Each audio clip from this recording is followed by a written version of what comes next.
Season 2, Episode 2 is here, and it picked straight back up from where the cliffhanger left us at the ending of the season premiere, with the galaxy opening up a little more and allowing us to learn more about the incoming crisis that is set to cause devastation for the galaxy due to Terminus and Trantor going to war. It was an episode that had some great revelations, along with some mother and daughter bonding.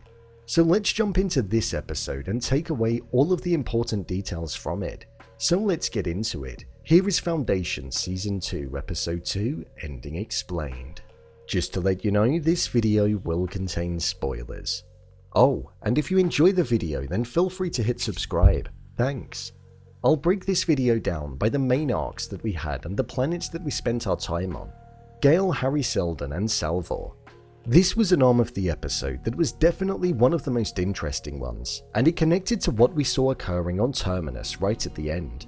We saw that after Seldon revealed himself to Gaal and Salvor after managing to break out of the Prime Radiant, he told her of the suffering that he endured and how his consciousness was aware the entire time, and that he was essentially plunged into darkness whilst she was in cryosleep for decades, confirming what we saw during the opening of the season where he was in darkness and looked as though he was going insane. This copy of Hari Seldon was aware of the impending second crisis that was going to occur, which is based on the war between Trantor and Terminus, and he made an extremely interesting point on how there were originally supposed to be two versions of the Foundation. He went on to discuss psychohistory and how it essentially predicts the natural pattern of humanity. However, if too much information is put into the system, then it gets disturbed, hence why another foundation was needed as a counterpoint. It needed to be created to be used as a place where psychohistorians would have had access to Hari Seldon's plan, and with an understanding of what was to come, they could alter the course of the Foundation, or the Empire,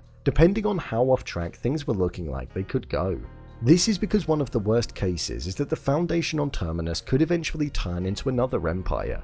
It's been unchecked, so there's nothing to say that the natural hierarchy system that humankind naturally gravitates towards wouldn't start taking effect. And based on what we saw in this episode, it's clear to see that it has to a certain degree. With the way that individuals were acting back on Terminus, with the fact that the vault was opening, Polly Varisov, despite being one of Hari Seldon's most loyal and longest supporters, he was pushed to the side and undermined due to the power play and egos that were taking over. It certainly feels as though a new empire could well be on the way. With Gaal being aware of the second crisis that's going to be taking place, we saw her utilize the abilities that she held in being able to see into the future. She shut off the oxygen, so she was in a state where she was vulnerable and on the verge of being unconscious.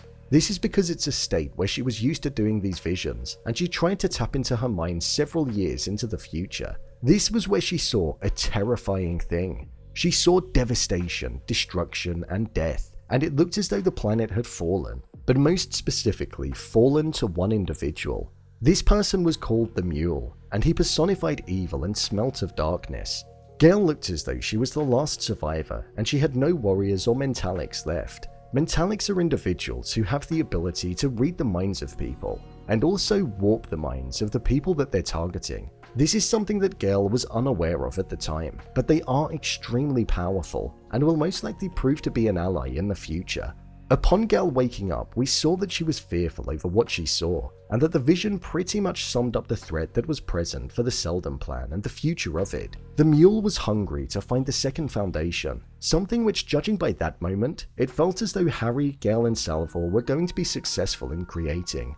It was due to the vision that Gaal had where she saw that it was set to be on the planet Ignis, which is where we ultimately saw the three of them heading towards by the end of the episode. The Mule uttered a name which was called Hober Mallow, and this was something that was also projected on the vault right at the end of the episode, where we saw his name was ingrained on the front of it, after the warden essentially imploded whilst in the position of Jesus Christ on a crucifix. Hober Mallow is a character that nobody on the Beggar knew about, and neither did anybody that was on Terminus. Well, Hober Mallow is an individual that's going to have a large impact in the direction of Season 2 of the show. He's an interplanetary trader and has been requested by Hari Seldon to assist in the aiding in the protection of the Foundation on Terminus against the impending crisis.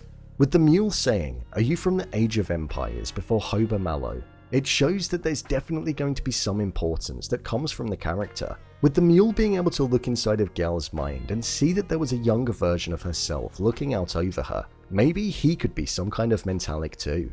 With Gaal seeing Salvor lying on the ground and looking like she'd been killed in battle, I wonder if she's going to be able to alter the chain of events that end up leading to that final result. With them being able to break away from Seldon's original timeline and the events in the past, I don't think we'll see Salvor being killed in reality.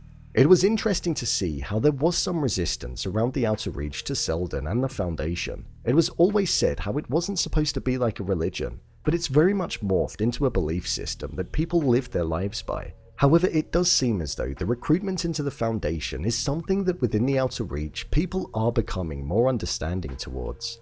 Trantor. Like last week, the story that we saw taking place on Trantor was extremely interesting.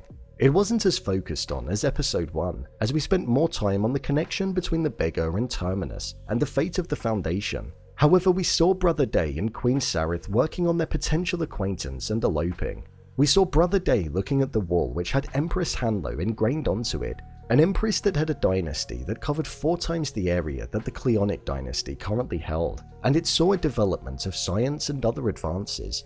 You could really sense the mindset shift that Brother Day has had in the past 2 episodes, and the fact that he wants to have a more traditional ruling and lineage. There was a moment where we saw that Dermazel was looking up at it once Brother Day left, and it did make me wonder what was going on inside of her head. With her being designed to be loyal to the Cleonic reign and to eliminate any threats, I do wonder if, when the time comes for everything to be destroyed, she'll end up turning against Brother Day due to her programmed loyalty. We found out in this episode that the attempt on his life by the Blind Angels was something that wasn't arranged by his brothers, as their memories were scanned. So it does still leave the question out there on who it was that was behind the attack in the first episode, with Queen Sareth mentioning how if Brother Day ended up being assassinated when the other versions of himself were destroyed, and bringing the fear that could be present within him to the forefront, he showed that he didn't seem to be fearful of the idea of no longer existing, a fear that he's never had to experience before. But I do wonder if it's going to be something that he does change his mind about. Personally, I think he probably will. The weakness of the Empire was something that was also mentioned by Queen Sareth, which highlighted that its presence is most definitely known around the galaxy, with Sareth also mentioning how Brother Dawn would never go on to beat Brother Day, and how that was his sole purpose of existing. It's like she's trying to get inside of the head of the brothers. So I do wonder if she has sinister ideas over what it is that's going to be occurring in the future. Could she have ideas of wanting to be the Emperor of Trantor without Day by her side? Maybe, but I guess that's something we'll just have to wait and see. Overall review.